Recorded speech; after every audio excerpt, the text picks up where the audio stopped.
Everyone, welcome back to my channel. তো আগের ভিডিওটা আমি এখানেই শেষ করেছিলাম, আর এই ভিডিওটা আবার এখান থেকে স্টার্ট করছি। আর ওই ভিডিওতে শুরুতে আমি বলেছিলাম যে আজকে ফেব্রুয়ারির 5 তারিখ, তো সেটা আমি ভুল বলেছি। ওই দিন এপ্রিলের 5 তারিখ ছিল। আমরা এপ্রিলের 5 তারিখে ঘুরতে গিয়েছিলাম, আর সেটা ভিডিও এডিট করার সময়ও খেয়াল হয়নি, তো সেই জন্য এই ভিডিও শুরুতেই সেটা বলে দিলাম। আর আজকে সারাদিন আমরা দীঘাতে কী করেছি সেটাই আজকে এই ভিডিওতে শেয়ার করব। তো চলো তোমরা পুরো ভিডিওটা দেখতে থাকো। তো 12টার সময় আমরা ট্রেন থেকে নেমেছিলাম। এখন স্টেশনের বাইরে বেরিয়ে অটো ধরে যাব সোজা হোটেলে। হোটেল আমাদের আগে থেকেই বুক করা ছিল, তো এখন মনে হচ্ছে কতক্ষণে রুমে যাব, গিয়ে একটু ফ্রেশ হব। এতক্ষণ জার্নি করে আমরা সবাই ভীষণ টায়ার্ড ছিলাম, আর যা গরম ছিল তা তো বলার বাইরে।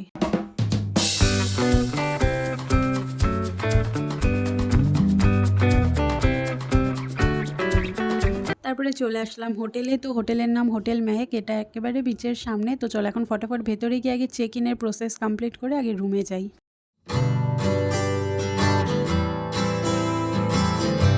তো রুমে আসার পর আর কোনো ভিডিও করা হয়নি আমার। আর আরেকজনকে দেখো, মানে ক্যামেরাটা অন করলে ওর এগুলো চলতেই থাকবে, কী যে করে ও এগুলো ও নিজেই জানে। যাই হোক, এখন বাজে দুপুর 3টে। তো তখন আর কোনো এনার্জিই ছিল না যে ভিডিও করব, তো সেই জন্য একেবারে ফ্রেশ হয়ে লাঞ্চ করে একেবারে রেডি হয়ে তোমাদের সাথে দেখা করছি। আর এখন যাব আমরা উদয়পুর বিচে। আর এই দেখো, এটা হলো হোটেলের ব্যালকনি থেকে ভিউ। তো বিচ একেবারেই সামনে, আর ভিউটা ভালোই লাগছিল দেখতে। আর ওই বিচের সামনে লোকজনের ভিড়টা দেখো একবার। এটা দেখে আমার মনে হয় আমাদের শিলিগুড়িতে ছট পূজার সময় মহানন্দার ঘাটে চলে এসেছি। আর এখানে মনে হয় সব সময় এরকমই ভিড় থাকে। তো যাই হোক, হোটেলের সামনে থেকেই টোটোতে উঠে পড়েছি। তো চলো এখন যাওয়া যাক। গাইস, আমরা চলে এসেছি উদয়পুরে। তাকাও, বলো কিছু। কি আমার মার হোটেল? আমার মার হোটেল এইদিকে কি করতে থাকে। তো গাইস, আমরা চলে এসেছি উদয়পুরে। আর এখন কয়টা বাজে এখন? এই কয়টা বাজে এখন? 3:30 হবে। 3:30 বাজে চলে এসেছে। আর এখন ওয়েদারটা না একটু মেঘলা করেছে, একটু না ভালোই মেঘলা করেছে। দেখাচ্ছি তোমাদের সামনের ভিউটা। তো দেখো, এখানেও প্রচুর লোকজনের ভিড়। আর এখানে তো বেশিরভাগ সবাই স্নান করতেই আসে, তবে আমরা স্নান করব না, কারণ আমাদের এনার্জি আজকে এতটাই ডাউন যে ওই জলে নেমে লাফালাফি করার আর কোনো ইচ্ছেই নেই। তবে এর আগে যেইবার এসেছিলাম সেইবার আমরাও এখানে স্নান করেছিলাম, তো সেই জন্য আরও এবার ওই জলে ডুব দেওয়ার ইচ্ছেটা ছিল না, শুধু একটু পা ভেজাবো ব্যাস। আর এই সময়টা চলছিল ভাটা, সেই জন্য দেখো জল এখন অনেকটা দূরে। তারপরে আমরা গিয়ে এক জায়গায় বসলাম, আর দেখো প্রথমেই নিয়ে নিয়েছি আইসক্রিম, আর তারপরে ডাব, কারণ এই গরমে পেট ঠান্ডা রাখাটা খুবই দরকার। আর বিচে বসে ডাব তো খেতেই হবে। তারপরে আমরা নিলাম চিংড়ি মাছ, পমফ্রেট ভাজা, পেয়ারা মাখা। তো এগুলো খেতে খেতে আমরা গল্প করছিলাম, আর বেশ ভালোই মজা হচ্ছিল। আর ওয়েদারটাও দেখতে বেশ ভালো লাগছিল, মানে মেঘলা ওয়েদার ছিল, তবে গরম তো মারাত্মক ছিল। আবার এখন দেখো জোয়ার চলছিল, তো জল আবার সেই দূর থেকে কত কাছে চলে আসলো। আর এতে আবার দেখো প্রচুর স্টারফিশ ভেসে আসছিল, তো একটা আবার হাতে নিয়ে দেখলাম। আর আমি এই প্রথমবার সামনে থেকে স্টারফিশ দেখছি। গাইস, আমরা স্টারফিশ পেয়েছি। এখানে আমাদের অনেকক্ষণ সময় কাটানো হয়ে গেল। এখন কয়টা বাজে? 5টা বাজে। তো এখন আমরা আবার যাচ্ছি আমাদের রুমে, আমাদের হোটেলে একটু রেস্ট করব, তারপরে আবার বেরোবো। এখন আমরা ভীষণ টায়ার্ড, আজকে সেভাবে ফটোও তোলা হয়নি আমাদের। আর এত হাওয়া, চুল একেবারে উল্টে পাল্টে একাকার হয়ে যাচ্ছে, কোনো ফটোই তোলা যাচ্ছে না। তো এখন আমরা রুমে যাওয়ার। এখানকার ওয়েদারটা এত মেঘ করেছে, মনে হচ্ছে যে এখনই বৃষ্টি হবে। ওয়েদারটার অবস্থা এখন প্রচণ্ড খারাপ, বৃষ্টি হবে ভাব।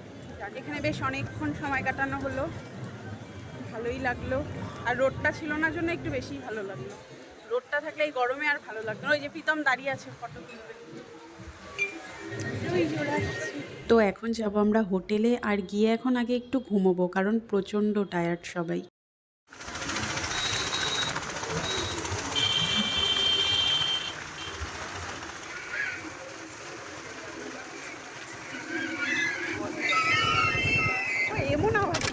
তো রুমে আসার পর আর ভিডিও করা হয়নি, কারণ ঘুমিয়ে পড়েছিলাম। আর এখন ওই 8টা সাড়ে 8টার মতো বাজে। তো ঘুম থেকে উঠে একেবারে ফ্রেশ হয়ে নিয়েছি, আর এখন কিছু স্ন্যাক্স অর্ডার করা হয়েছে। আবার দেখো একটু রেডিও হয়ে নিয়েছি, কারণ স্ন্যাক্স খেয়ে তারপরে আমরা একটু বিচে হাঁটতে যাব।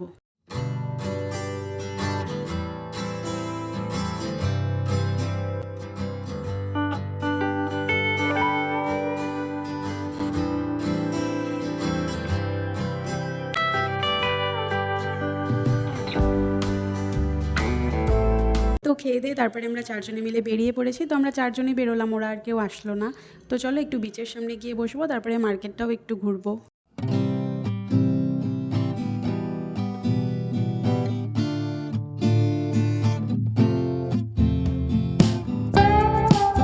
তো যেতে যেতে প্রথমেই চলে গেলাম আমরা আইসক্রিমের দোকানে। তো এখান থেকে আইসক্রিম নিয়ে তারপরে এগিয়ে গেলাম বিচের দিকে। আর বিচের সামনে দেখো এখনো প্রচণ্ড ভিড় রয়েছে।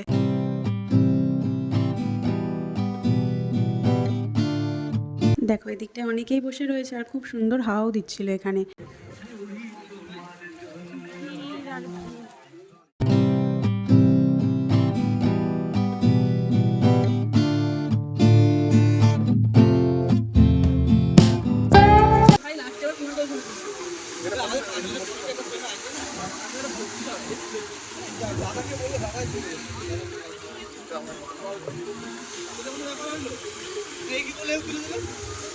তো বেশ কিছুক্ষণ বসে সময় কাটানোর পর এখন আমরা যাব হোটেলে। আর এই যে যাওয়ার পথে এদিক দিয়ে তো প্রচুর শঙ্খের দোকান। তো এখান থেকে সাগরিকা শঙ্খ নিল আর আমিও মার জন্য একটা নিলাম। আর এগুলো ওরা চেয়েছিল তো প্রচুর দাম, তবে আমরা ছোট একটা নিলাম 150 টাকা নিল, আর বড়টা মনে হয় 170 না 75 টাকা নিল। এবার নিয়ে তো নিলাম, তবে জানি না এটা আসল শঙ্খ কিনা, কারণ আসল শঙ্খ আমরা কেউই চিনি না। তবে বাজিয়ে দেখলাম আওয়াজ বেশ ভালোই হচ্ছিল। তো যাই হোক, তারপরে চলে গেলাম আমরা ফুচকা খেতে। তো ফুচকা খেয়ে এখন আমরা মার্কেটটা একটু ঘুরতে ঘুরতে এগিয়ে যাচ্ছি হোটেলের দিকে। আর হোটেল তো সামনেই ছিল। আর এখন ওই রাত্রি 10টার মতো বাজে। তো দেখছি যে জায়গাটা এখন একেবারেই ফাঁকা হয়ে গেছে।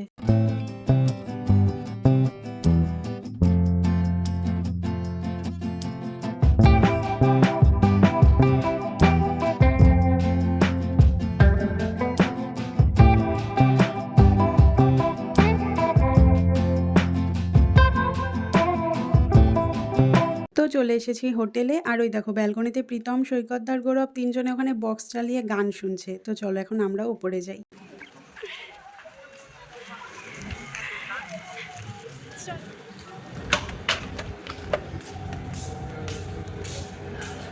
দাঁড়া, এখনই নামবে, নেমেই যাচ্ছে।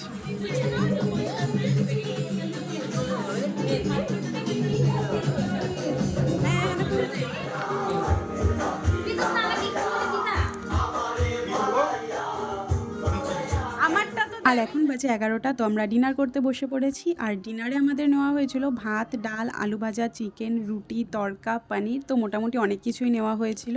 আর খাবারের টেস্টও ভালোই লেগেছে আমাদের। তারপরে খাওয়া দাওয়া করে আবার চলে এসেছি আমরা ব্যালকনিতে একটু আড্ডা দিতে। আর এখন ভিউটা দেখতেও বেশ ভালো লাগছিল। আর প্রচণ্ড হাওয়া দিচ্ছিল এখানে। এখন কিছুক্ষণ থেকে তারপরে আবার তাড়াতাড়ি ঘুমোতে চলে যাব, কারণ কালকে সকাল সকালই আমাদের উঠতে হবে। 9:30টার দিকে চেক আউট আছে। আর তারপরে আমরা কোথায় যাব সেটা পরের ব্লগে দেখতে পারবে। তো চলো এই ভিডিওটাকে এখানেই শেষ করছি। ভিডিওটা ভালো লাগলে লাইক কমেন্ট করো, আর প্লিজ চ্যানেলটা সাবস্ক্রাইব করে দিও।